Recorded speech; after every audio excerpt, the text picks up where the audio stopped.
especially after yesterday's performance. How impressive was what your team able to accomplish today?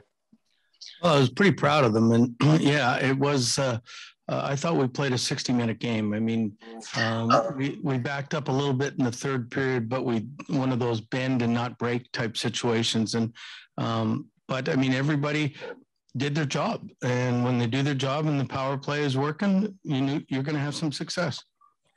How about Petey getting 2 goals today? He's not necessarily been a streaky scorer in his first couple of years when he had success, but just anything to kind of get him going and feeling confident. Yeah, I think that's a huge thing. I mean, whether they went in off his head or great shots like they had, but I mean, it didn't matter. He got 2, and hopefully, I mean, we don't have a lot of natural scorers on our team. So, I mean, him scoring or starting to score, hopefully it's not an anomaly and a one-off, and he can continue to do this, and then that'll make it an awful lot easier on us. Next is Ian McIntyre, Sportsnet. You saw this coming from Petey, Bruce. I think you said a couple of games ago, sometimes it's not your first game that you break out, but your second or third, but you could see this day arriving. Yeah, he was getting chances off the left wing, and I think things are easier. He sees the ice better, and he's always the first man on the puck in the other team's zone instead of the last man, as most centers are, because they're fighting down low. So you can see it happening, and when you start getting chances, and he hit the post last game, and he had a couple of breakaways the game before, so it was inevitable that he was going to score at some point. And like I say, tonight he got 2 great important goals, and I just hope it's not a one-off, and he can continue to do this and get a little streak of his own going. You didn't win the special teams battle per se, but you did get a couple of big goals from your power play. How important was that? And are you concerned at all about the penalty kill, or is this just a cycle after a very good spell for it? No, I think the Canucks as a team, we're all concerned about the penalty kill, and it's great that you score power play goals, and it was large overdue. We were 0 for something, but I mean, when we get that going, the players feel good about it because they're scoring. But it's we got to shore up the penalty kill, because I'm a big believer that if you can have your special teams in the top 10 in both the categories, you're usually a playoff team, and you're usually a tough team to beat. We have a few more hands raised here. We'll start with Ben Kuzma, Post Media. Bruce, you talked a lot about Elias figuring things out for himself. You can only do so many things as a coach to prop him up and maybe move him around.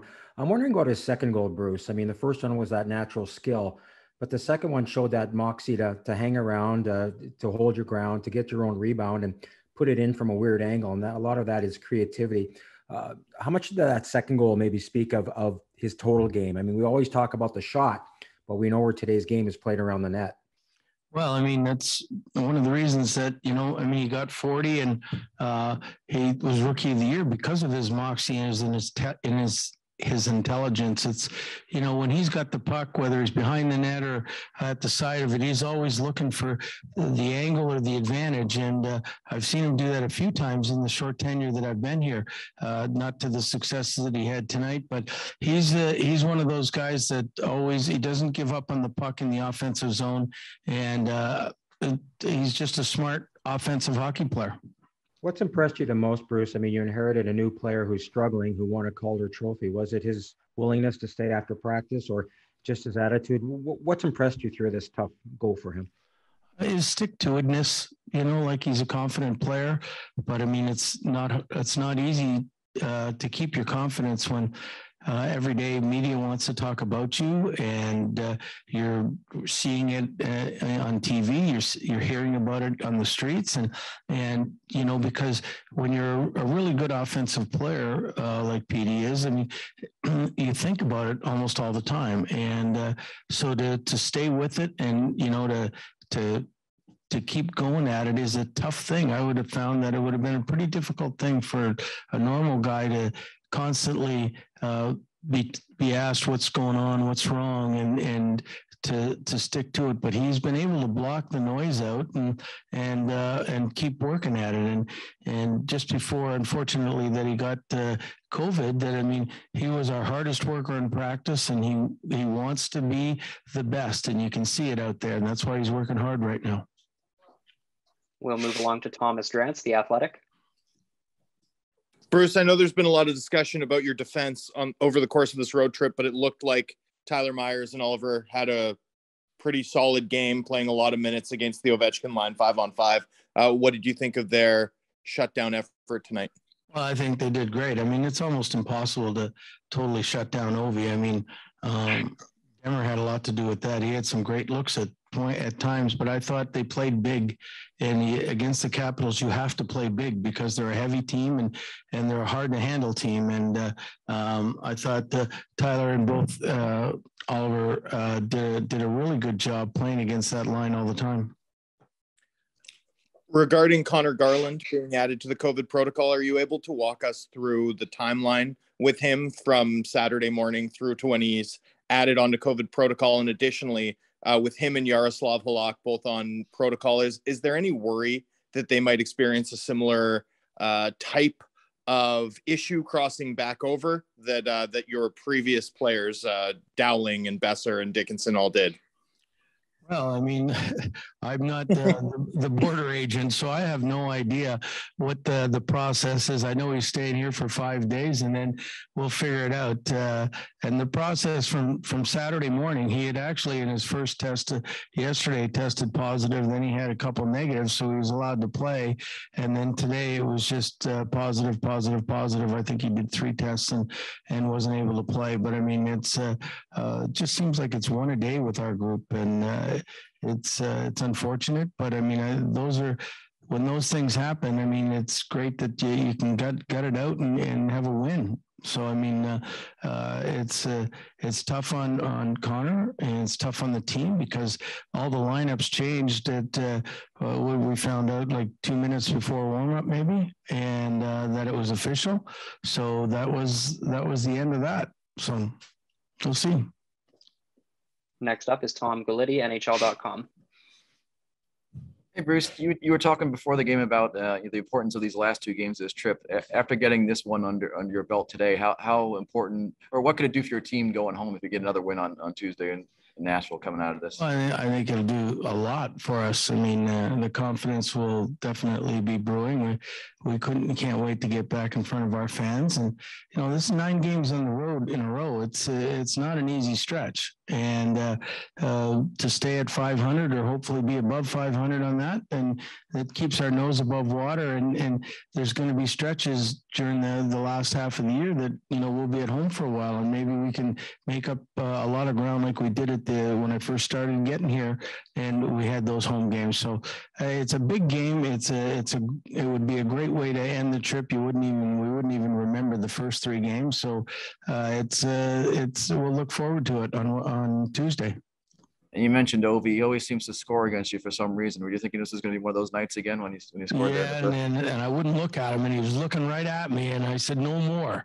And because he has a tendency, if he played against me every day, he'd probably have 110 goals a year, but he gets up for it. And I mean, seriously, if it wasn't for Demmer, Ovi had, on one shift, he had 2 great looks on 3-on-1s. He had a couple great looks in the third period. And it just, he marvels me at his age and how he can do this continually, game in and game out. And again, back-to-back for him as well.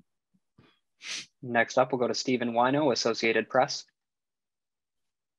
Bruce, what does it say about Thatcher Demko after obviously he had the practice skate yesterday, playing back-to-back? What does today say about kind of the durability that this kid has?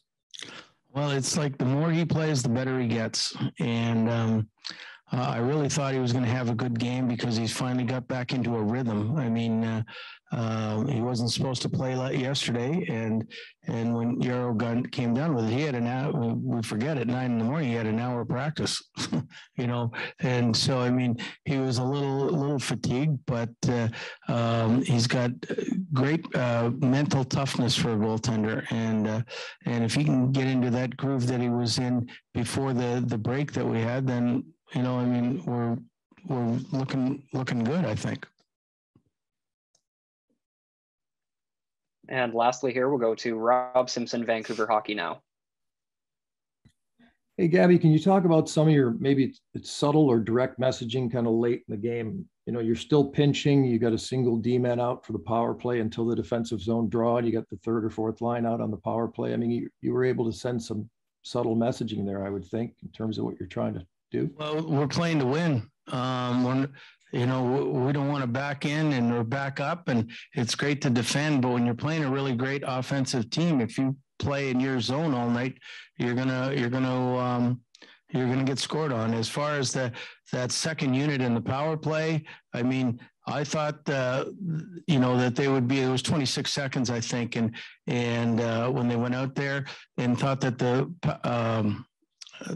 penalty would be up, and then Ovi was going to come on the ice, and they played great against that line almost the whole night. And I mean, Mott and Highmore are really good skaters, and they attack, and that's what we wanted to do. So I was really proud of them because they got a chance on the power play, but they did what their jobs were to do, and blocking shots and everything else. And Lammer he's growing into his role. I mean, he's a young guy that needs to play to get better, and we're starting to play him a little bit more all the time. I think he was 11-1 on faceoffs or 10-1 or something, and that's another big advantage when you can have these guys winning faceoffs. And I'm trying to remember your superstitions. Do you have something about your ties? Are you going to come back with the same tie or something? And by the way, I'm not surprised you lost Saturday with that green thing you were wearing, but are you going to come back with this blue? Wait a sec. We won with that green thing a couple games before because it was Canuck colors, and I thought, okay, we'll try it again.